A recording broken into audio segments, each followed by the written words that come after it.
ब्रह्मा और विष्णु महात्मा के रूप में सती के समीप में बात कर रहे थे कि पितृदेवो भव, मातृदेवो भव, आचार्य देवो भव। माँ और पिता की बात तो आपने मान लिया, यदि आचार्य की भी बात मान लेंगी तो आपके जीवन में आपके उद्देश्य से कोई बहका नहीं पाएगा। समझ में बात है? निश्चित आप जिस उद्देश्य से इस पृथ्वी पर आई हैं, उस उद्देश्य की पूर्ति कर देगी, इसमें कोई संदेह नहीं। उत्कंठा के रूप में सती हाथ जोड़ करके प्रार्थना करने लगी कि मैं माता पिता की बात मान करके इसको प्रवाहित तो करने आ गया, लेकिन इच्छा नहीं बनी। ऐसा कोई मार्ग हो कि माता पिता भी संतुष्ट हो जाएं और हमारे उद्देश्य की पूर्ति भी हो जाए।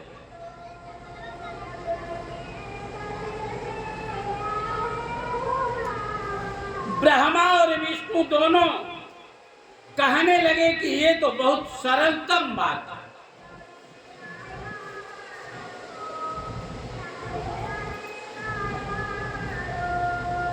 ये निर्णय आपके ऊपर है, आप करना क्या चाह रहे हैं। कहा कि सरस्वती नदी में ये प्रवाहित कर देंगी,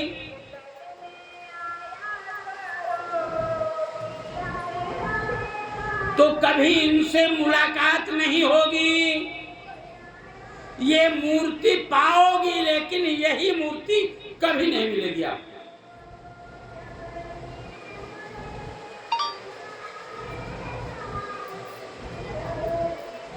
अगर ये मूर्ति आप अपने हाथों से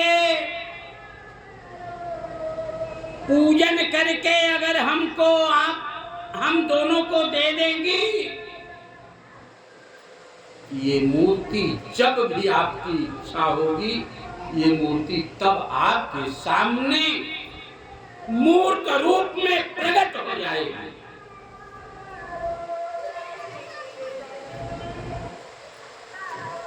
जो भी स्वरूप आप चाहती हो।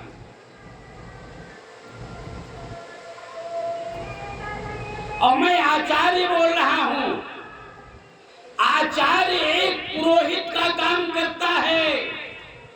पुरोहित की परिभाषा ही है पुरोहितम रक्षति सपुरोहितम, जो कि आड़ में भी रह करके कल्याण की कामना करे, वही पुरोहित होता है।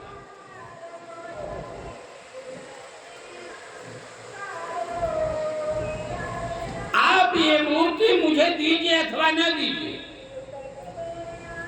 लेकिन इस मूर्ति की पूजा मैं करवाया हूं, करवाऊंगा, तो आपके मैं एक प्रकार से पुरोहित के रूप में हूं, और जिससे आपका कल्याण होगा वही रास्ता मैं आपको बताया। अब ये आपके ऊपर है कि करोगे क्या। हम लोग दबाव नहीं देंगे। सती के दिमाग में बात बैठ गई।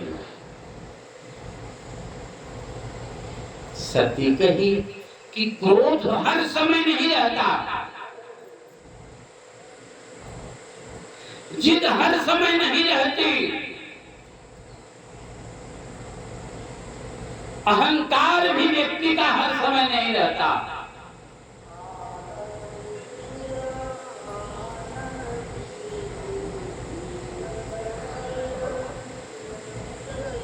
आज पिताजी क्रोधित हैं, हमें लगता है कि कल इनकी क्रोध समाप्त हो जाएगी।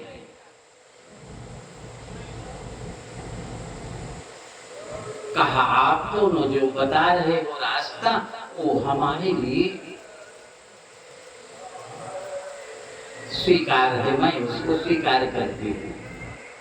आप पूजन करवा दीजिए और पूजन करवा करके हम आपको इस मूर्ति को दे देंगे। आप लोग भी इस मूर्ति का पूजन करते रहिएगा निरंतर। जैसे मैं प्रतिदिन इस मूर्ति का पूजन करती थी उसी प्रकार से आप भी इस मूर्ति का पूजन करते आइए। जब आवश्यकता होगी तो हम आपसे ले लेंगे।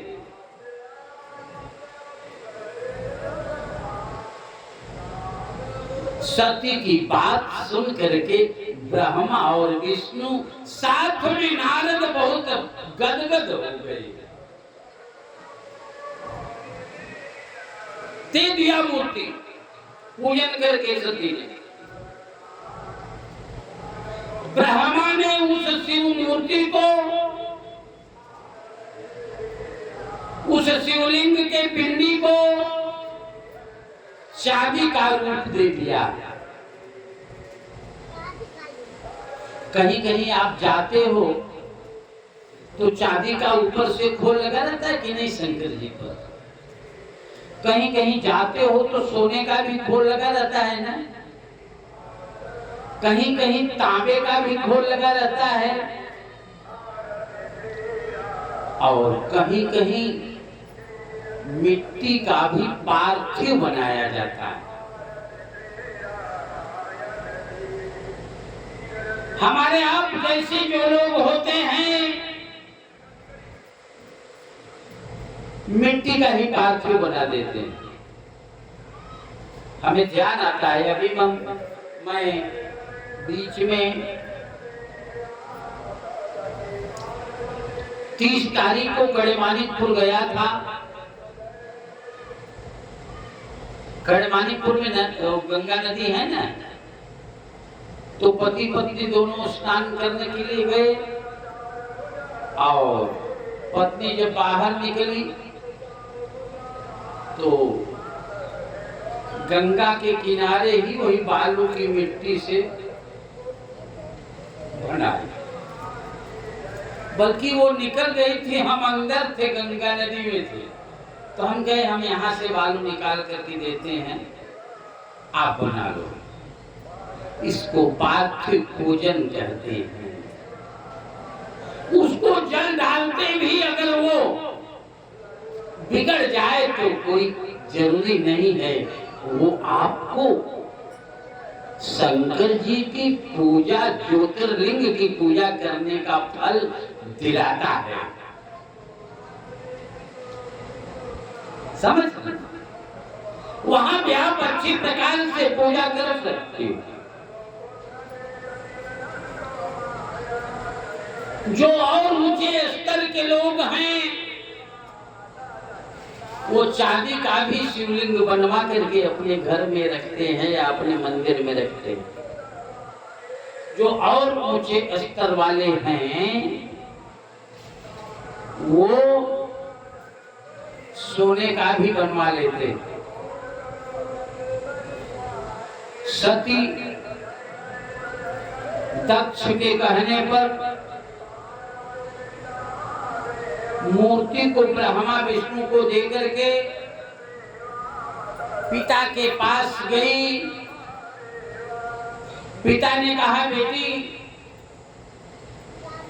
मूर्ति का परित्याग कर दिया? कहा हाँ पिताजी मैंने मूर्ति का परित्याग कर दिया।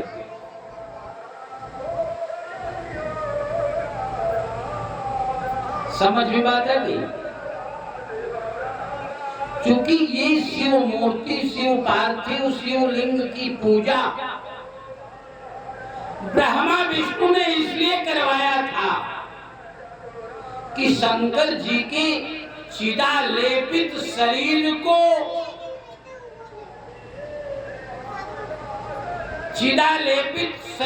को दक्ष ने श्राप दे दिया था कि तुम्हारे इस स्वरूप का पूजा कोई नहीं करेगा। अभी सुना ना आप लोगों ने? तो ब्रह्मा विष्णु ये सोचने लगे कि अगर उस स्वरूप का पूजा नहीं करेगा, यही एक स्वरूप और बचा, इस स्वरूप की पूजा अगर लोग नहीं करेंगे, सती स्वयं नहीं करेगी, तो ये गड़बड़ मामला हो जाएगा। पूरे संसार में तभी से शिवलिंग की पूजा प्रारंभ। हम आप बालू मंगाते हैं, बालू कहां से आया ये नहीं जानते, लेकिन बालू की गोटी निकाल करके नीम की पेड़ के पास रख देते हैं, एक आध ईंटा पत्थरा पर, उसी को शंकर जी मान करके जल चढ़ाते रहते हैं। जिस दिन नहीं चढ़ाते हैं उस दिन मन तृप्त नहीं होता। हर कण कण में शिव है, कोई दिक्कत नहीं। अब बात इसमें ये हुई, समय बीतता गया, तारकासुर का भी आतंक बढ़ता गया।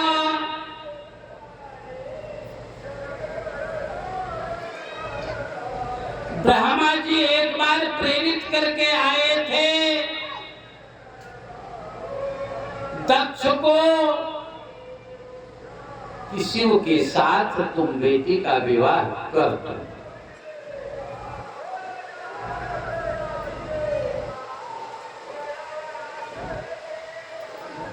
लेकिन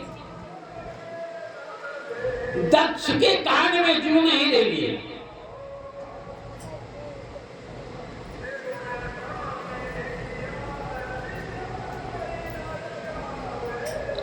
दक्ष जैसे अनसुनी कर दिया था बात।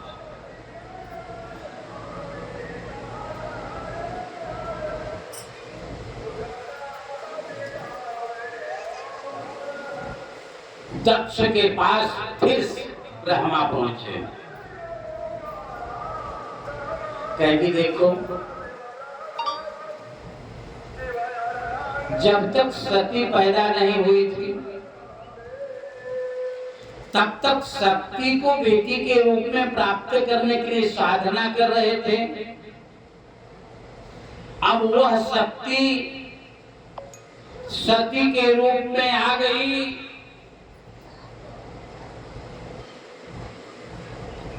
और उस शक्ति को शक्तिमान से मिलाप करा दो, इसीलिए वो आपके यहाँ बेटी के रूप में आई है, नहीं तो नहीं आई।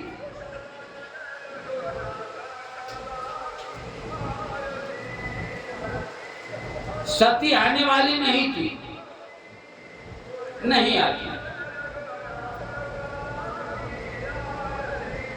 आप ऐसा करो,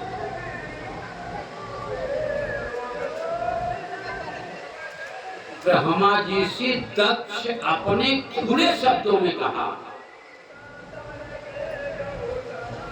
कि देवताओं में किसी भी देवताओं को बोलो, हम अपने सती का विवाह कर देंगे। लेकिन उस भूतहा व्यक्ति शंकर जी को हम अपनी बेटी कतई नहीं देंगे।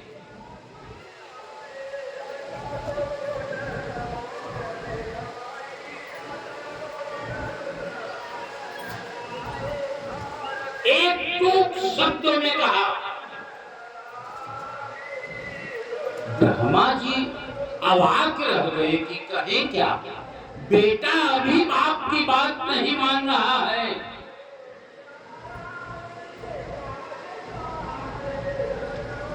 कितनी स्थिति दयनीय हो गई।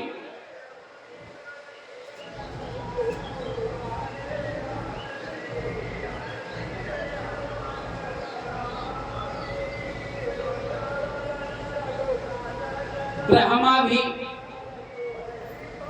असंतुष्ट होकर के सोचे कि चल रहे हैं। कहा कि पिताजी जाते जाते मैं आपको कह रहा हूं, अगर इसका कोई विकल्प है तो विकल्प मुझे बताओ।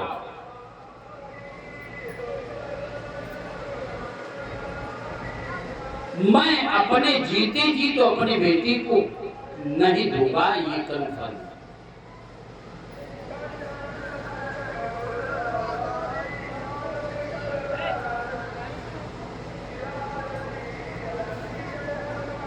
इतनी बात सुन करके ब्रह्मा जी को बहुत दुख हुआ और सोचते हुए चल दिए। और हम आप भी नमः शिवाय का कीर्तन हुए अपने अपने घर चल देंगे आगे आरती करके। फिर कल जल्दी आएंगे तो जल्दी मुलाकात कर लेंगे हम आप। और हमें लगता है कि कल सती का विवाह करवा ही देंगे, क्योंकि पार्वती के जीवन की लीला बहुत है।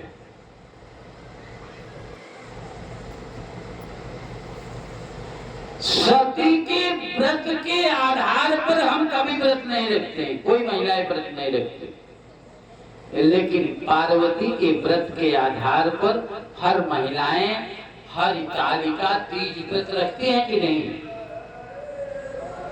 तो ये सब व्याख्यान सुनना बहुत आवश्यक है। ओम नमः शिवाय।